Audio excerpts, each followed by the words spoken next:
In a world that often moves too fast to notice the struggles of others, it's moments of unexpected kindness that truly touch our hearts. Today, we bring you an unbelievable story that you won't want to miss. Andrew Tate, known for his bold persona, was spotted at a local grocery store where he encountered a struggling single mother. What happened next left everyone speechless, proving that acts of compassion can come from the most surprising places.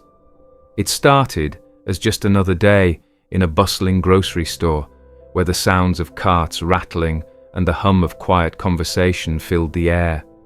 Fluorescent lights illuminated shelves stocked with goods, each aisle a maze of options for shoppers navigating their weekly routines. Among the crowd, a young woman stood out, not because she was loud or drawing attention, but because she seemed to be carrying an invisible weight heavier than the bags in her hands.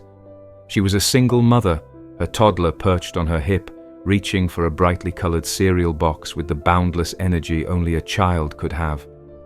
The woman gently placed the box back on the shelf, her face a mixture of exhaustion and restraint.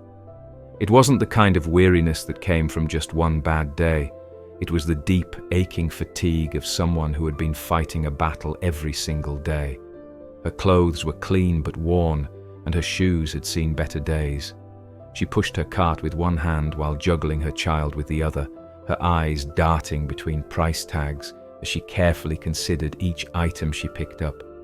The basket in her cart was sparsely filled: a loaf of bread, a carton of eggs, a small bag of rice, and a few cans of soup. Across the store, Andrew Tate stood near the produce section, examining a ripe avocado with casual interest. Known for his larger-than-life personality, he seemed completely out of place in this modest neighborhood market. Dressed sharply, his polished demeanor contrasted sharply with the relaxed attire of the other shoppers. To anyone watching, it looked like Andrew had no intention of interacting with anyone beyond the cashier. But his sharp eyes scanned the room, not out of boredom but out of habit. He had a knack for observing people. It was then that he noticed the young woman. Her struggle wasn't loud, but it was evident. Her toddler reached for another item on a low shelf, and this time she whispered a quiet, "Not today," before redirecting the child's attention with a soft but strained smile. Andrew could see the telltale signs, the careful balancing act of someone trying to make a limited budget stretch impossibly far. The small but telling moments, like putting back the box of cereal after glancing at its price, struck a chord with him. Andrew's demeanor shifted as he watched the scene unfold. He wasn't one to shy away from a challenge or a moment that called for action, but this was different. This wasn't about proving anything or showing off. It was about something deeper, something that tugged at the part of him that recognized struggle, even if it wasn't his own. He placed the avocado back down and slowly walked toward the woman's aisle, his steps measured but purposeful. As Andrew approached, the young mother looked up briefly, her face a mixture of curiosity and mild apprehension. It wasn't every day someone as sharply dressed and commanding as Andrew Tate made his way towards someone like her. She instinctively adjusted her child on her hip, offering a polite but wary smile as he came to a stop a few feet away. "You seem like you're carrying a lot more than just groceries today," Andrew said, his voice calm but deliberate. His words hung in the air, simple yet profound. The woman blinked, caught off guard by the comment, unsure how to respond. She wasn't accustomed to strangers noticing her struggle, let alone acknowledging it so openly. "I'm fine," she replied quickly, her tone polite but guarded. It was an automatic response, the kind people give when they're used to keeping their challenges to themselves. But Andrew wasn't deterred. There was something in his expression, an unspoken understanding that told her he wasn't there to judge or pry, but to listen. "Sometimes, fine is just what we tell ourselves to keep going," he said, his gaze steady but kind. "But you don't have to carry everything on your own." The woman hesitated, glancing down at her cart as if it held the answer to this unexpected interaction. Her child wriggled in her arms, reaching again for the colorful cereal box on the shelf behind her. She sighed, setting the toddler down gently and placing her hands on the cart for support. "It's just one of those days," she admitted quietly, her voice barely above a whisper. "Actually, it's been one of those years." Andrew nodded, his expression softening. "I get that. Tell me what's going on." The question surprised her. Strangers didn't usually ask, let alone care enough to hear the answer. She glanced around the store, half expecting someone to interrupt or for Andrew to lose interest, but his focus remained entirely on her. Slowly, cautiously, she began to speak. As she shared her story, Andrew listened intently. She talked about how her husband had left shortly after their child was born, leaving her to navigate parenthood and financial struggles on her own. She spoke of working 2 part-time jobs to make ends meet, of nights spent worrying about how she'd pay the rent, and of the guilt she felt when she couldn't provide her child with even the smallest luxuries, like the cereal he'd been reaching for all afternoon. Her voice cracked as she finished, but she quickly composed herself, brushing a strand of hair from her face and offering a faint, apologetic smile. "Sorry," she said. "I didn't mean to dump all of that on you." Andrew shook his head. "No apology needed. You've been carrying all of this alone for far too long. It's not dumping. It's just being human." For the first time that day, the woman felt seen, truly seen, by someone who didn't expect anything in return. She didn't know it yet, but her world was about to change in ways she could never have imagined. The air seemed to grow still after the young mother finished speaking, her words hanging in the space between her and Andrew like the final notes of a song. She had just shared more with this stranger in a few minutes than she had with anyone in months, maybe even years. There was a kind of relief in speaking her truth aloud, but also a vulnerability that left her feeling exposed. She glanced at Andrew, half expecting him to offer polite sympathy or awkwardly excuse himself, but his response was far from what she imagined. Andrew's gaze remained steady, his expression a mixture of thoughtfulness and determination. He took a deep breath, as though weighing his words carefully. "You've been through more than most people could handle," he said finally, his voice low but firm. "And yet, here you are, still standing, still fighting. That takes a kind of strength most people don't even realize they have." The mother blinked, caught off guard by the sincerity in his tone. It wasn't just a compliment, it was an acknowledgement of the battle she waged every day, a recognition of the quiet resilience she had cultivated through necessity.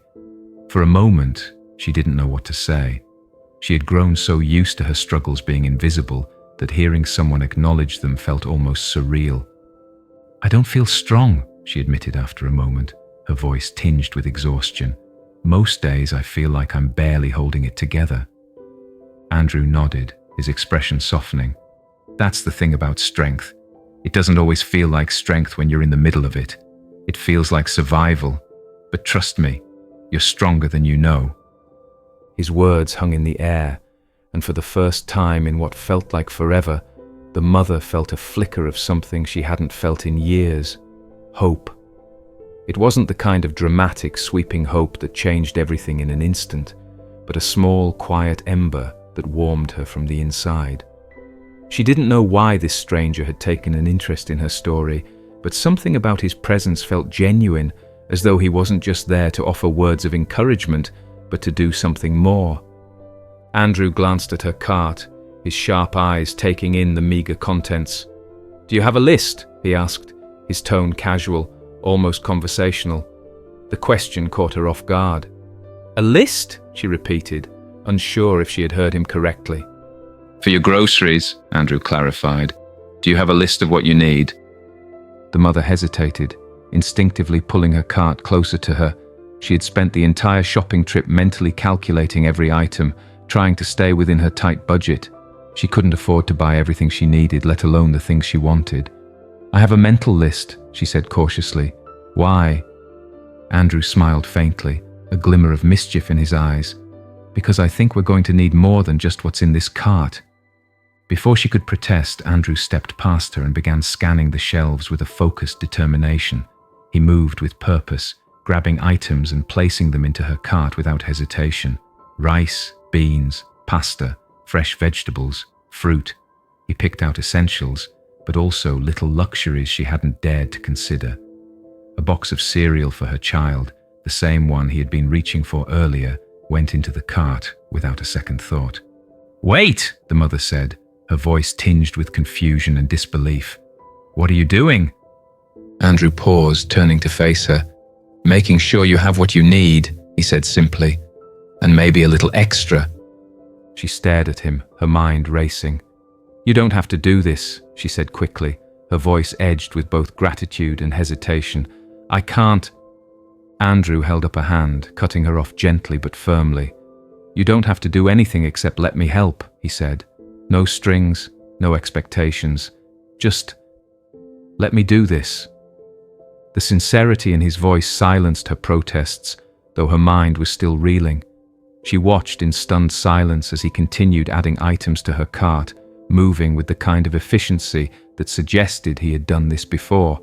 It wasn't just about buying food, it was about giving her a moment of relief, a moment where she didn't have to carry everything alone. As the cart began to fill, the mother felt a lump rise in her throat. She hadn't asked for this, hadn't expected it, and yet here it was, a stranger stepping into her life and offering her a kindness she hadn't experienced in years. Her toddler, oblivious to the weight of the moment, giggled as he spotted the cereal in the cart, his tiny hands reaching for it. By the time Andrew finished, the cart was overflowing. He turned to the mother, his expression calm but resolute. "This isn't just about groceries," he said. "It's about giving you a little breathing room, a chance to focus on what really matters without constantly worrying about the next meal." The mother's eyes filled with tears, but she blinked them away quickly, not wanting to cry in the middle of the store. "I don't know how to thank you," she said softly. "You don't have to," Andrew replied. "Just take care of yourself and your little one.